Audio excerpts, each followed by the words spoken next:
শীত মানে পিঠাপুলির উৎসব। শীত তো চলেই আসলো, পিঠা না খেলে হয়? শীতের সকালে পিঠাই হচ্ছে আমাদের বাঙালিদের জাতীয় খাবার। আসসালামু আলাইকুম এভরিওয়ান, সবাইকে স্বাগতম ইফা রেসিপি রুমের পক্ষ থেকে। বরাবরের মতো আবারও হাজির হয়েছি পিঠা রেসিপি নিয়ে। আজকে তোমাদের সাথে শেয়ার করব সুজির রসমালাই মিষ্টি পিঠা। তুলার মতো তুলতুলে, মোমের মতো নরম, মুখে দিলেই মিলে যাবে। আশা করি ভিডিওটি তোমাদের ভালো লাগবে। ভালো লাগলে তোমরা যারা আমার ভিডিওগুলো দেখছো অবশ্যই বন্ধুদের কাছে শেয়ার করবে। ভিডিওটি শুরু থেকে শেষ পর্যন্ত দেখার অনুরোধ রইল। তো ভিডিওটি আমার এরকম নতুন নতুন ভিডিও পাওয়ার জন্য পেজটি তোমরা যারা এখনও সাবস্ক্রাইব করো নাই সাবস্ক্রাইব করে রাখবে। পাশে থাকা বেল আইকনটিটা অন করে দিবে, এতে করে আমার যে কোনো ভিডিও আপলোড দেওয়ার সঙ্গে সঙ্গে তোমাদের কাছে পৌঁছে যাবে। তো বন্ধুরা, প্রথমত আমি এখানে নারকেলের পুর তৈরি করে নেব। দিয়ে দিচ্ছি 1 কাপ নারকেল কোরানো, সাথে দিয়ে দিচ্ছি 5 থেকে 6 চামচ আখের গুড়। গুড়টা দিয়ে ভালো করে নারকেলটা জাল করে নেব। নারকেলের সাথে গুড়টা জাল করে আঠালো করার কোনো প্রয়োজন নেই। যখন গুড়টা ভালোভাবে নারকেলের সাথে মিশে যাবে তখনই এটা জাল করা হয়ে যাবে। তো আমি তোমাদের দেখাচ্ছি, দেখো এটা কিন্তু কোনো আঠালো ভাব হয়নি, এটা কিন্তু পানি পানি রয়ে গেছে। এ পর্যায়ে এখন আমি নারকেলের পুরটা নামিয়ে নেব। আমি এই কড়াইয়ে আবার সুজির ডোল তৈরি করে নেব। দিয়ে দিচ্ছি 1 চামচ ঘি। ঘিটা মিশে যাওয়াতেই দিয়ে দিচ্ছি 1 কাপ সুজি। চুলার আঁচটা একদম নোটে রেখে সুজিটা একদম ঝরঝরা করে ভেজে নেব। সুজিটা ভেজে কিন্তু লাল করা যাবে না, একটু যখন এরকম ঝরঝরা হয়ে যাবে তখনই কিন্তু এটা ভাজা হয়ে যাবে। এই পর্যায়ে এখন এখানে আমি দিয়ে দিচ্ছি 4 থেকে 5 চামচ গুঁড়া দুধ। গুঁড়া দুধটা দিয়ে আবারও একটু ভালো করে নাড়াচাড়া করে দেব, এতে করে গুঁড়া দুধটাও গরম হয়ে যাবে। এখন দিয়ে দিচ্ছি একদম ফুটন্ত গরম দুধ 2 কাপ। চাইলে এখানে গরম দুধের পরিবর্তে একদম ফুটন্ত গরম পানিও ব্যবহার করতে পারবে। আর দিয়ে দিচ্ছি সামান্য একটু লবণ স্বাদ অনুযায়ী। আর দিয়ে দিচ্ছি সামান্য একটু এলাচ গুঁড়ো, এতে করে এর ফ্লেভারটা অনেক ভালো আসবে। ডোটা আমি বেশি শক্ত করে বানাবো না, এরকম নরম থাকা অবস্থাতে নামিয়ে নেব। এটা নামানোর পর কিন্তু আরও একটু শক্ত হয়ে যাবে। আর সুজিটাও ভালোভাবে সেদ্ধ হয়ে গেছে। এখন গরম গরম অবস্থাতেই সুজির ডোটা ভালো করে মুঠি করে নেব, যাতে করে এর মধ্যে সুজির লাঞ্চগুলো না থাকে।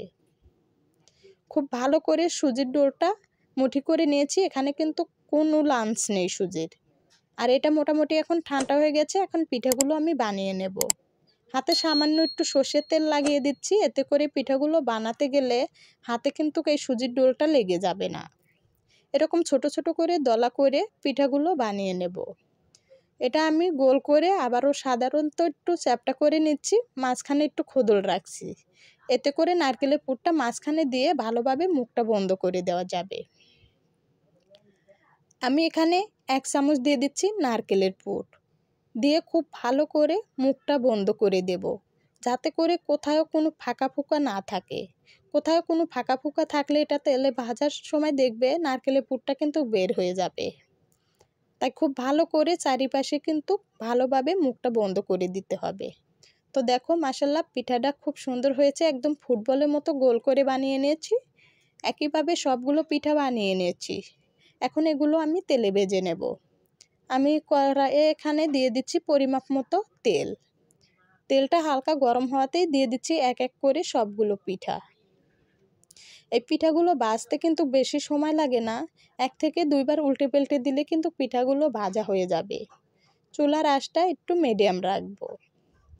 পিঠাগুলো উল্টানোর সময় অবশ্যই সাবধানতা অবলম্বন করে উল্টে পাল্টে দিতে হবে, নাহলে পিঠাগুলো এতটাই নরম হয় উল্টে পাল্টে দিতে গেলে কিন্তু পিঠাগুলো ভেঙে যেতে পারে। পিঠাগুলো খুব ভালো করে 1 থেকে 2 বার উল্টে পাল্টে ভেজে নিয়েছি। এ পর্যায়ে এখন আমি এই গরম তেলের মধ্যে থেকে পিঠাগুলো উঠিয়ে নেব। আর এখানে কিন্তু আগে থেকেই দুধটা আমি জাল করে নিয়েছি, দেখো আগে অনেক সর পড়েছে। এখন এখানে আমি দিয়ে দিচ্ছি খেজুরের লালি গুড়। তোমরা যদি এখানে খেজুরের পাটারি গুড় ব্যবহার করো সেক্ষেত্রে কিন্তু গুড়টা প্রথমে ভালো করে জাল করে দুধের মধ্যে মিশাতে হবে, নাহলে কিন্তু দুধ গুড় নষ্ট হয়ে যেতে পারে। তো আমি যেহেতু এখানে লালি গুড় দিচ্ছি তার জন্য আমি কিন্তু গুড়টা জাল করলাম না, সরাসরি গরম দুধের মধ্যে দিয়ে দিচ্ছি। এখানে আমি 2 কেজি দুধ নিয়েছি আর দিয়ে দিচ্ছি 1.5 কাপ খেজুরের লালি গুড়।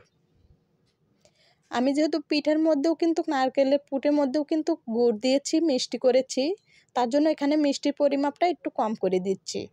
তবে তোমাদের স্বাদ অনুযায়ী তোমরা মিষ্টিটা ব্যবহার করতে পারো। এখন গুড় আর দুধ ভালো করে জাল করে নেব। অনেকেই আছে পিঠা বানাতে গেলে চিতই পিঠা বলো বা দুধের যে কোনো পিঠা বলো বানাতে গেলে কিন্তু দেখা যায় পরের দিন সকাল নাই আসতে পিঠাটা চাপ ধরে যায়, লালসে একটা ভাপ আসে, গন্ধ হয়ে যায়।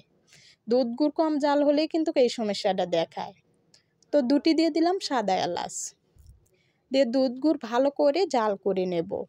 এতে করে পিঠাটাও খেতে ভালো লাগবে, পিঠাটা 7 দিন হলেও নষ্ট হবে না।